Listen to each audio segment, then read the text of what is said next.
طاب صباحكم بكل الخير سادة الأكارم، والسلام عليكم ورحمة الله وبركاته، وأهلا بكم إلى أخبار الساعة.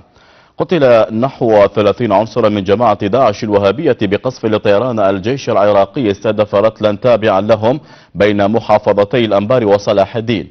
مصادر أمنية أوضحت أن الطيران الحربي قصف رتلا لجماعة داعش يضم عجلات كثيرة كانت متوجهة من منطقة الجزيرة التي تفصل بين المحافظتين إلى ناحية الصينية شمالية مدينة تكريت. وكانت القوات الأمنية بإسناد المتطوعين قد قتلت 7 انتحاريين من عناصر داعش الوهابية حاولوا التسلل إلى القطاعات العسكرية غربية مدينة تكريت.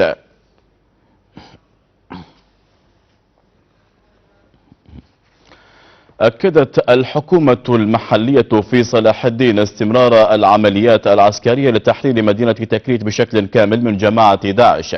نائب المحافظ عمار حكمة رجح حسم المعارك خلال الأيام القليلة المقبلة، وبين حكمة أن الكثير من المناطق التي تم تحريرها عسكريا تعاني من التفخيخ والعبوات المزروعة فيها. من جانبها أعلنت وزارة الدفاع تأمين عودة الأسر النازحة إلى القرى المحررة في صلاح الدين، ومنها قرية تل قصيبة والحدادية وغيرها، مبينا أن أهالي هذه القرى رحبوا بالقوات الأمنية والمتطوعين. شيخنا تحدثنا شلون تمت إعادتكم؟ الحمد لله من جيء الحشد والجيش العراقي والقوات الأمنية كافة رجعونا لديارنا آمنين الحمد لله، وكل شيء متوفر. رجعنا لديارنا آمنين، وأنا عندي آليات، وأنا هالمحطة مالتي وهاي بيوتي والله الحمد لله لقيتها عامرة وما ماخذ منها يعني قطف جقار مثل ما يقول بالعربي، كلها والحمد لله، وأنا وأخوتي ومنطقتنا وعمامي والحمد لله، وإيد بإيد إن شاء الله ومتكاتفين وما يقدر يفرقونا أبد. والله الفرحة ما تنوصف. نعم. ورحم الله والديهم وما قصروا والله. نعم ان شاء الله. انت هسه وين راجع؟ والله راجع هنا للنعمة ان شاء الله. التعاون معهم الحشد الشعبي والجيش حيل زين ويانا. نعم. اي سهلوا لكم امور. اي والله سهلوا لنا امور، احنا صار تقريبا يومين، صار لنا 12 يوم طلعنا برا.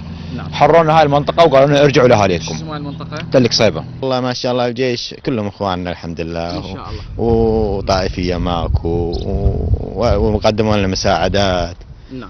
اي والله والحمد لله يعني العالم كلها رجعت له اكو بعد اي والله رجعت الاغلبيه، رجعت الحمد لله، وقسم منهم لحد الان ما رجعوا، بس ان شاء الله يرجعون هاليومين.